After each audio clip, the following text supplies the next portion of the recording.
Okay, I think I'm being slow. It's Monday evening. It's been a long day. So this one I poured into and I sparged with a bit of argon at the end.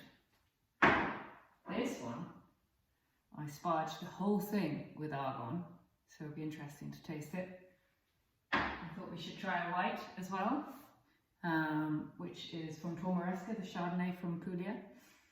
So it's not particularly oxidatively protected. It's had no oak aging. So this will be the most fragile one, so it'll be interesting to see. Does really look like a sample. This one I actually caravaned from the bottle into here and sparged it. So I don't know if that's going to work better.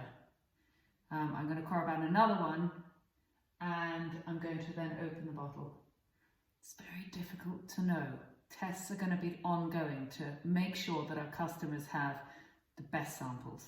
Realistically, I don't think they're going to be, their best before date will definitely not be over a week with this amateur ongoing. Anyone has any better ideas, do come to me. Otherwise, I'll keep you up to date with progress as we taste.